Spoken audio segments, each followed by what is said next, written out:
is doing something on the stage.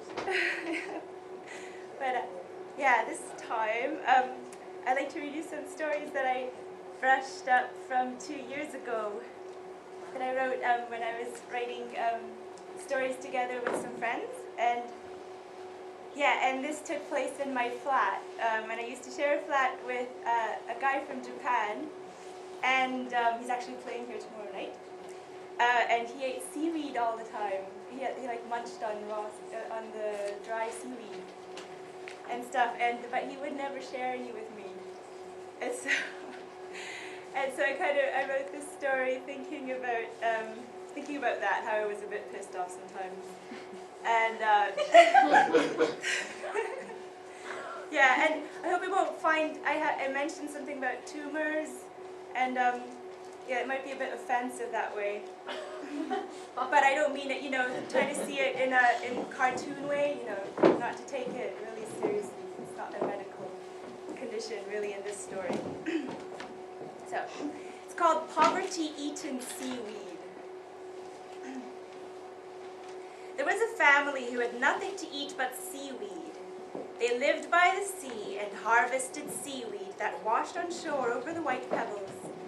And they ate the white pebbles too, because their daughter Bewinsin had an ulcer, a hole in her stomach, and the pebbles gave her stomach something to digest and keep digesting between meals.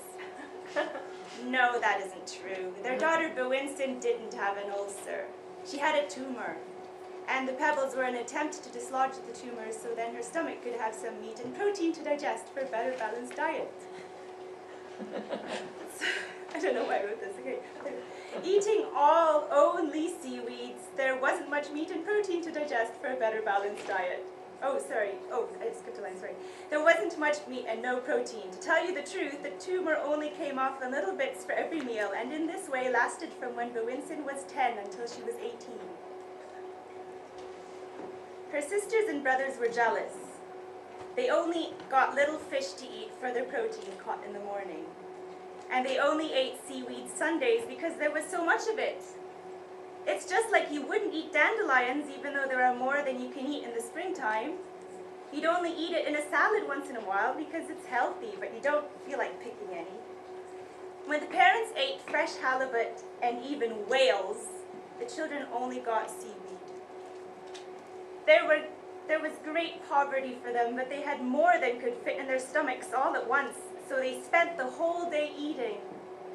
The problem is, they were very fat people to begin with. They would have burst and died, but they ate very little at a time and very slowly. So much for having too much to eat. They were so poor they could only make themselves clothes by growing seaweed on their skins. The seaweed did not grow as densely as it did on the seafloor in the ocean. The children spent plenty of time in the sea to condition their skins to the right climate from the time they were born, being 8 hours a day underwater.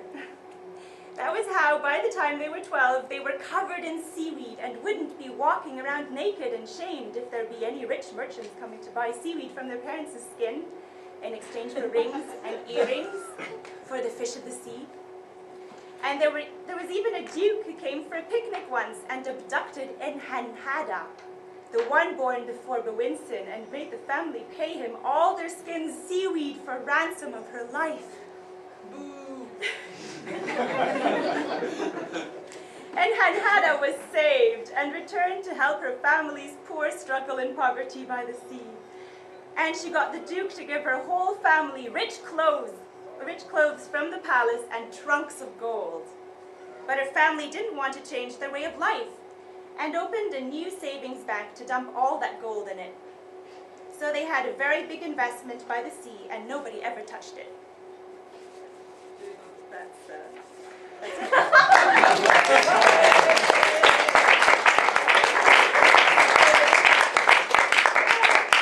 There's another one I've got. It's called Rabies.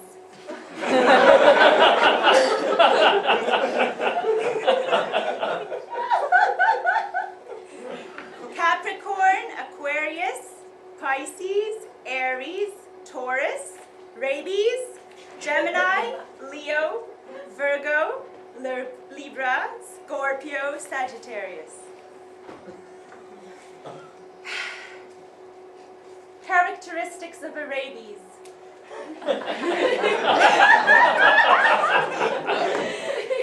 Rabiesians tend to have a natural aggression that makes them seem almost ill with rage at times. Even the quieter Rabiesians tend to have an aggressive directness with people and even animals. However, besides these outbursts of ill temperament, they are extremely likable in the workplace, sharing the meat of their kill, metaphorically speaking.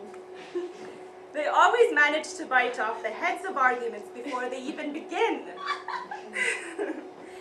They may snap and bare their teeth once in a while, and anyone who has to battle with a typical Rabiesian can tell you what the real pain in the neck their bite can leave. It is possible to survive and be a witness.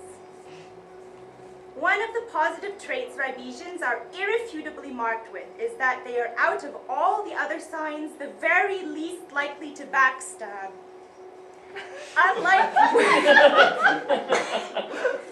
Unlike water signs, who tend towards backstabbing and not biting, Rabiesians are flesh, fixed, having all the elements in them: water, air, sun, and earth.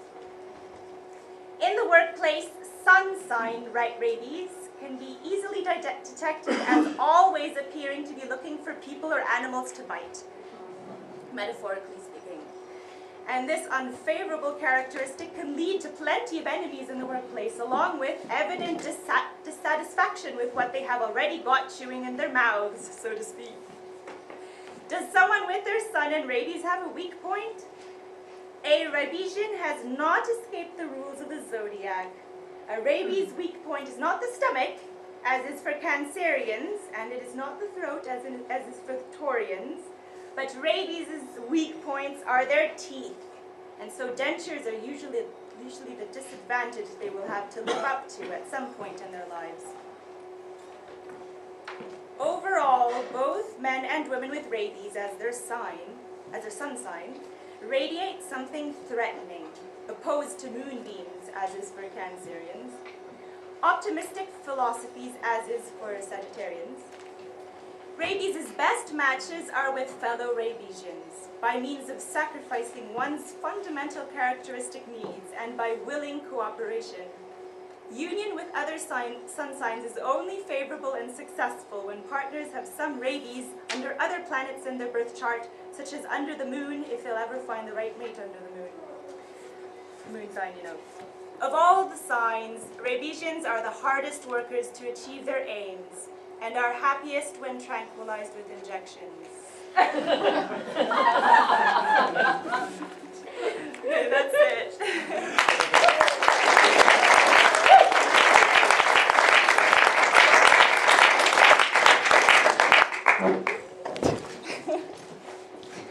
Fantastic, Gudrun. Thank you for sharing those with you. I think I know some Rabiesians. They may not know it.